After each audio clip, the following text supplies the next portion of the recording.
অর্থ আমাদের সবার জীবনে নিত্যদিনের প্রয়োজন।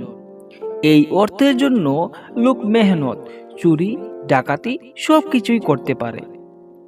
অর্থ উপার্জনের দুটি রাস্তা, মেহনত আর হচ্ছে শর্টকাট। জীবনে অধিক অর্থ উপার্জনের আশা আকাঙ্ক্ষা কার না থাকে, তবে কিছু সময় এই অধিক অর্থ উপার্জনের আশাটা নিজের প্রাণটাই কেড়ে নিতে পারে। আপনারা শুনছেন আমাদের আজকের গল্প লাইট হাউস। গল্পটি লেখনে আছেন পঙ্কজ এবং গল্প পাঠে আমি সুব্রত। চলুন না দেরি না করে শোনা যাক আমাদের আজকের গল্প লাইট হাউস।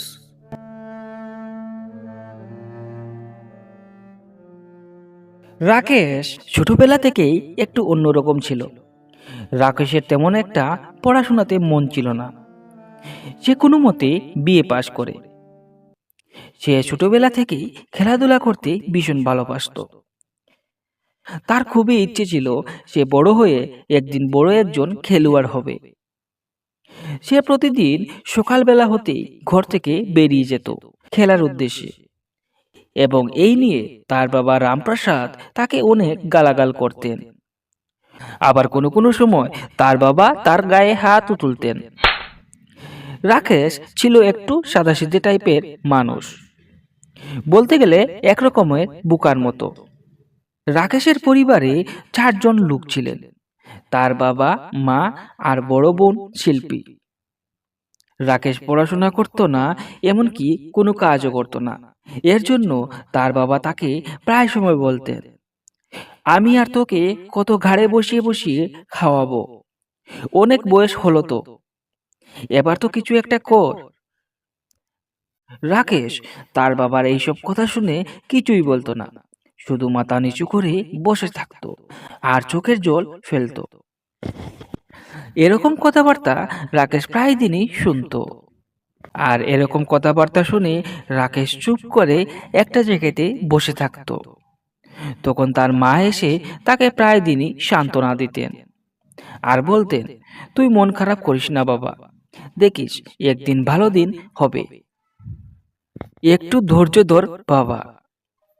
রাকেশের বংশের লোক তাকে অনেক তুচ্ছ তাচ্ছিল্য করত, কারণ রাকেশের বংশের সবাই বিভিন্ন বিভিন্ন ডিপার্টমেন্টে সরকারি চাকরি করত। আর তাকে বেকার দেখে সবাই তাকে খোঁচা দিয়ে বিভিন্ন ধরনের কথাবার্তা শোনাতো। কিন্তু সে তাদেরকে কোনো কিছু বলতো না, তাদের সব কথা শুনতো আর ভগবানকে ডাকতো। বিকেল বেলা রাকেশের মা রাকেশকে বললেন, বাবা, তোকে আজ একটু বাজারে যেতে হবে, ঘরের রেশন শেষ হয়ে গেছে, কিছু রেশন আনতে হবে। তখন রাকেশ বলে উঠল, ঠিক আছে মা, কি কি আনতে হবে আমাকে বলে দাও। তারপর তার মা তাকে বাজারের সেই তালিকাটা তুলে দেন আর বলেন, বাবা বেশি দেরি করিস না, বাজার সেরে তাড়াতাড়ি বাড়ি চলে আসিস। তখন রাজেশ বলে, আচ্ছা মা, ঠিক আছে, আমি তাড়াতাড়ি বাজার থেকে চলে আসব। এই বলে রাকেশ বাজারে সেই তালিকাটা হাতে নিয়ে বেরিয়ে পড়ল। বাজার শেষ করে রাকেশ বাড়ি ফেরার পথে কিছু দূর আসার পর তার মনে পড়ল একটা জিনিস সে আনতে ভুলে গেছে। সেটা আনতে হলে আবারও তাকে বাজারে যেতে হবে। তারপর সে ভাবল, না থাক, অন্যদিন নিয়ে যাব।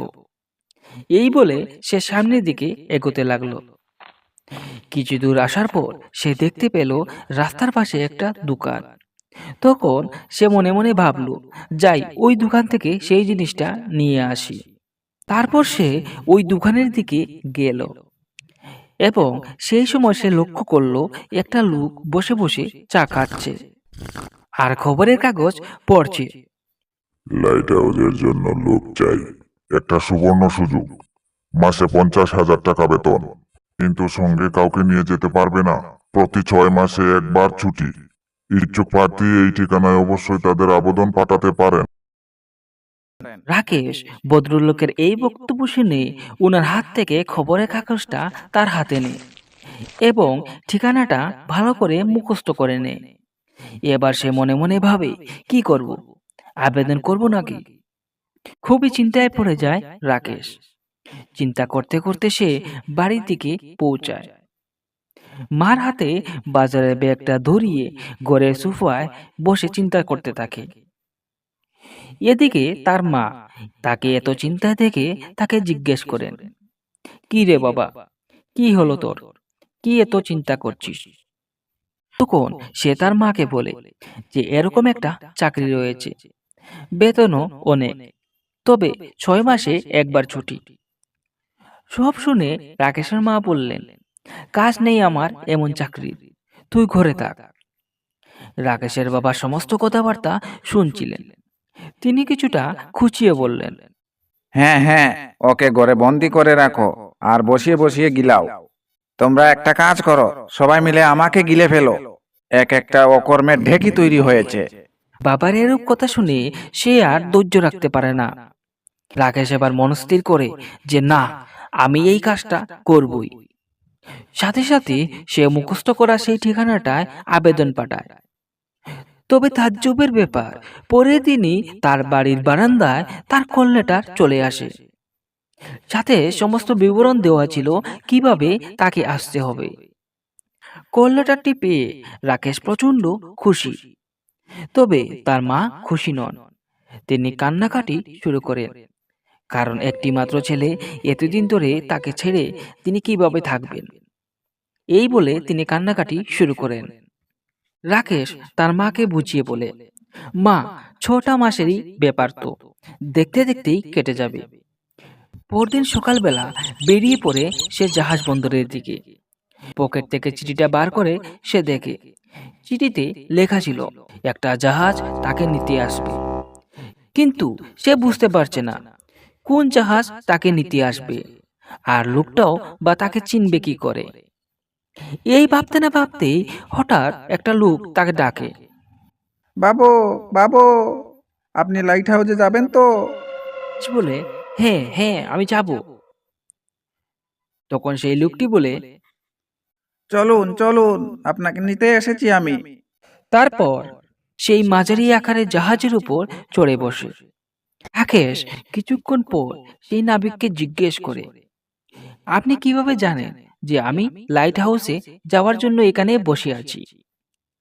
তখন সেই নাবিক হেসে বলে, বাবু, আমাদের সব কিছু জানা থাকে। প্রায় 2 ঘন্টা যাত্রা করার পর জাহাজটি লাইট হাউসের কাছে গিয়ে পৌঁছায়। রাকেশ জাহাজ থেকে নামার আগে সেই নাবিককে বলে, এই নিঃসঙ্গ লাইট হাউসে আমি একাই থাকবো। যদি সময় হয় মাঝে মধ্যে এখানে আসবেন, কিছু গল্প করব। সেই নাবিক হেসে বলে, বাবু, ভুল বলছেন আপনি। এখানে আপনি একা নন, আপনার মতো অনেকেই আছে এখানে। রাকেশ জাহাজ থেকে নেমে লাইট হাউসে পা দিতেই হঠাৎ করে এক দৈত্যাকার স্রোত ওঠে, আর তার চোখের সামনেই সেই জীবন্ত মানুষটা জাহাজ সমেত ডুবে যায়। এই দৃশ্য দেখে রাকেশ চিৎকার করে ওঠে, এই এই বাঁচাও বাঁচাও! এই চিৎকার শুনে বেরিয়ে আসে 27 বছরের এক তরুণ যুবক, এবং এই ছেলেটা রাকেশকে দেখে খুশিতে পাগল হয়ে তাকে জড়িয়ে ধরে। হ্যাঁ হ্যাঁ, শেষ অবধি একজনকে পেয়েছি। অনেক অনেক ধন্যবাদ উপরালাকে। রাকেশ এসব কি হচ্ছে কিছুই বুঝতে পারছে না, বোকার মতো দাঁড়িয়ে রয়েছে। হঠাৎ রাকেশের চৈতন্য ফিরে এবং সে বলে ওঠে, তুমি কে? তখন সেই 27 বছরের ছেলেটা বলে ওঠে, আমার নাম সাগর। আমি এই লাইট হাউসে দীর্ঘ 15 বছর ধরে রয়েছি। হঠাৎ বাইরের কোনো মানুষ দেখলে অনেক আনন্দ উপভোগ করি। বাইরের জগৎটা খুবই সুন্দর, তাই না? রাকেশ বলে, হ্যাঁ, তবে তুমি কি বাড়িতে যাও না? তখন সে বলে, আমার ভাগ্যে কি তা আছে বন্ধু?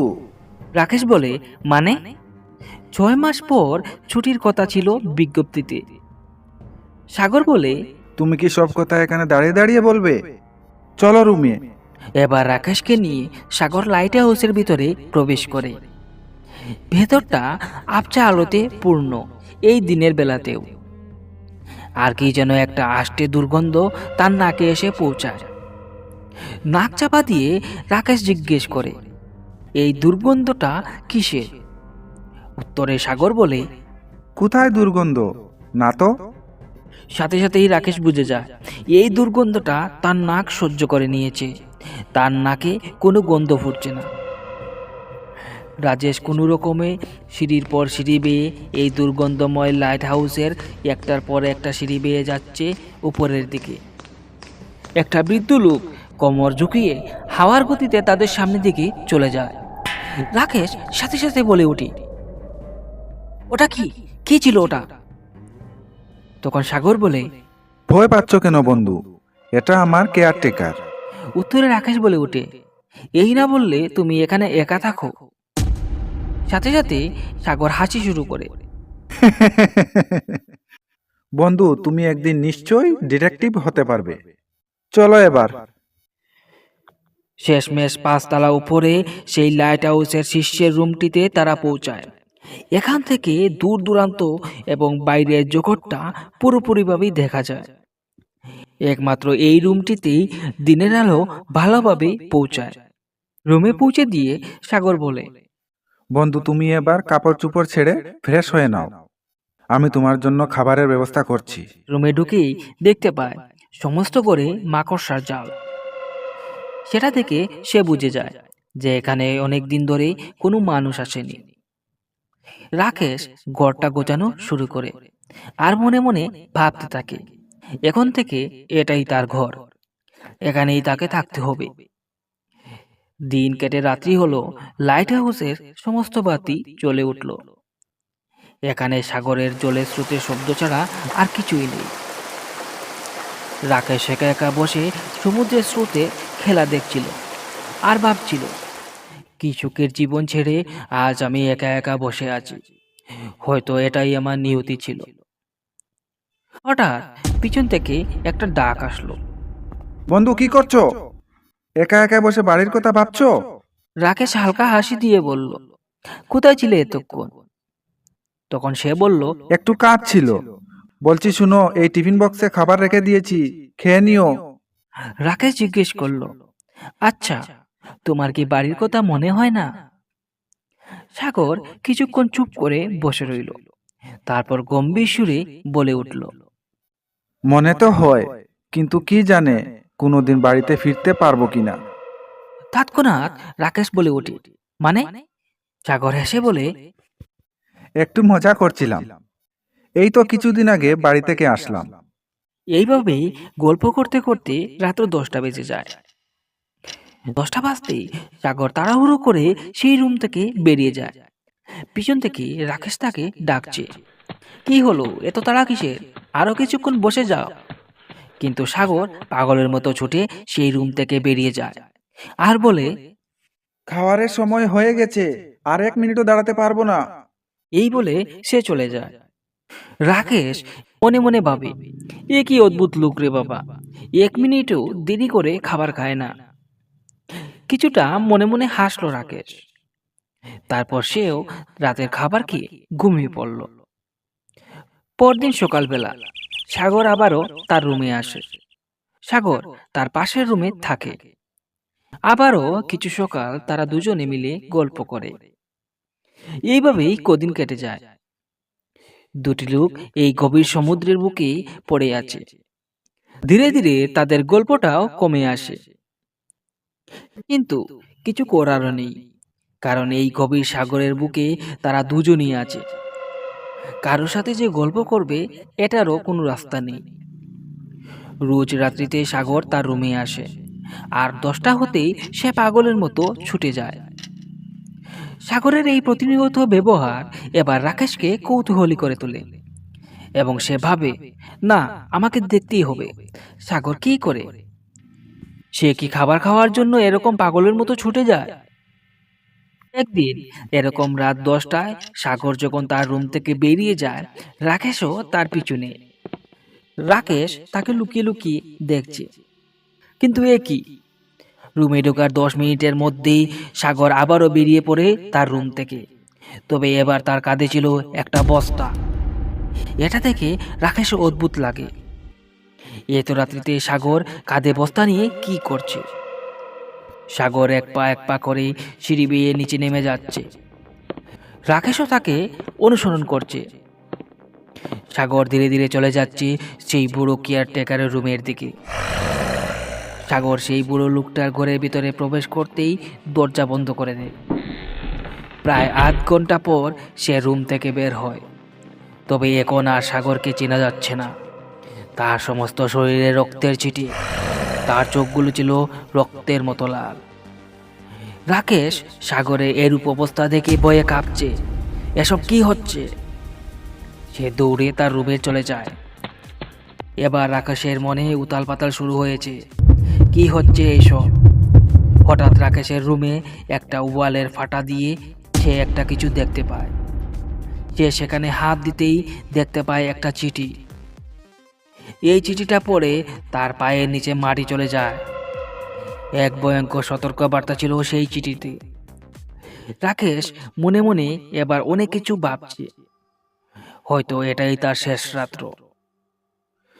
সারা রাত সে চিন্তা করতে করতেই কাটিয়ে দেয়। সকাল হতেই আবার সেই মিষ্টি মুখ নিয়ে সাগর তার রুমে আসে। সাগর ব্যবহার অন্যরকম। রাকেশ শেষমেশ সহ্য না করতে পেয়ে তাকে জিজ্ঞেস করেই ফেলে, কে তুই? সত্যি করে বল, আমার কাছ থেকে কি লুকাচ্ছিস তুই? রাকেশের এরূপ কথা শুনে সাগর চমকে যায় এবং কথা ঘোরানোর চেষ্টা করে। তারপর রাকেশ তার দিকে সেই চিঠিটা ছুঁড়ে মারে এবং সেই চিঠিতে লেখা ছিল সেই সতর্ক বার্তা। আমি নির্মল। আমি এই চাকরি সূত্রে এই লাইট হাউসে আসি। তবে আমি জানতাম না এই লাইট হাউসই আমার প্রাণ নিয়ে নেবে। এখানে একটা নররাক্ষস রয়েছে যে নরমাংস খেয়ে বেঁচে আছে, আর তার খাবার জোগাড় করছে সেই সাগর নামের ছেলেটা। কেউ যদি আমার চিঠি পেয়ে থাকো তাহলে এখান থেকে পালানোর চেষ্টা করো, নয়তো আমার মতো প্রাণ হারাতে হবে। তবে জানি না কতটা সফল হবে তোমরা। সাগর এই চিঠিটা পড়ে বলে, তাহলে তুমি সবকিছু জেনে গেছো? রাজেশ বলে, হ্যাঁ। তারপর রাকেশ চাপিয়ে পড়ে সাগরের উপর, তাকে দু এক ঘা মারে।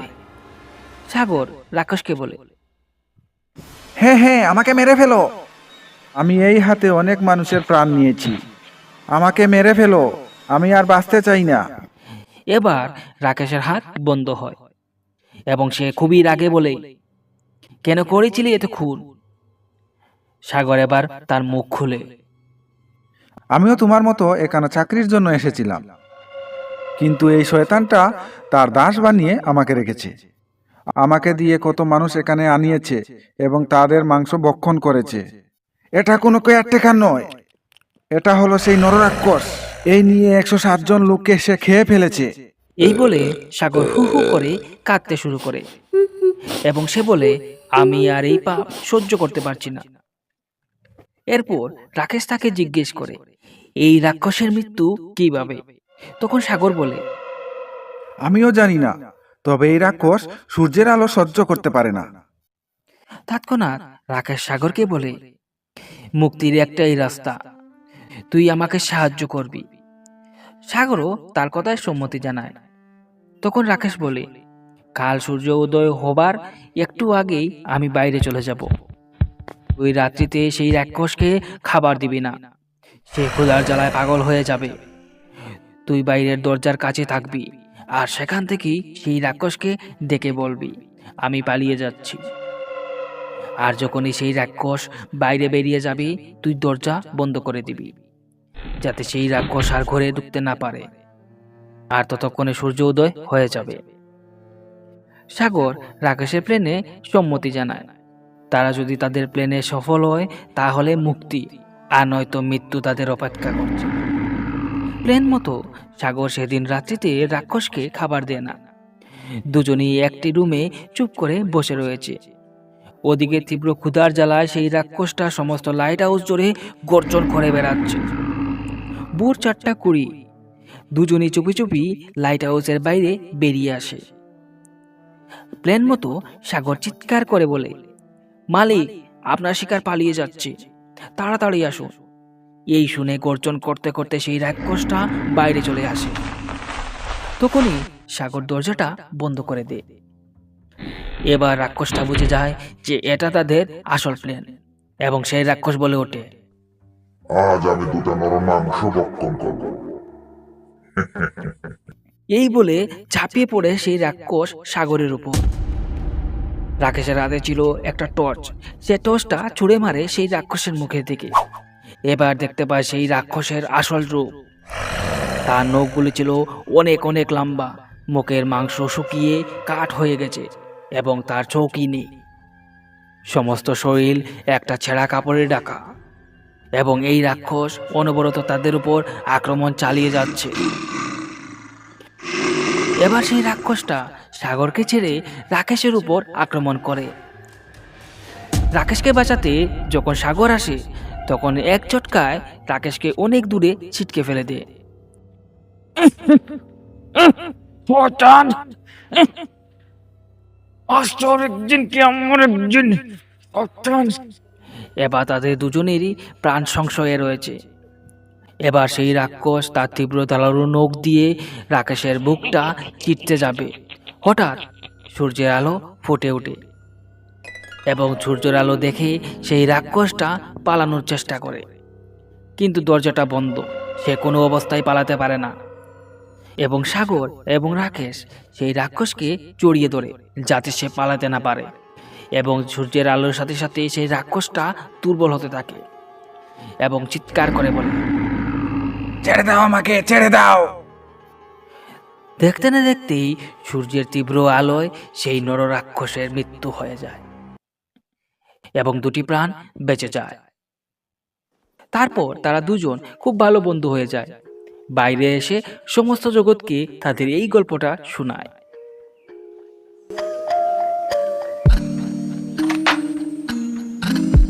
আপনারা শুনছিলেন আমাদের আজকের গল্প লাইট হাউস।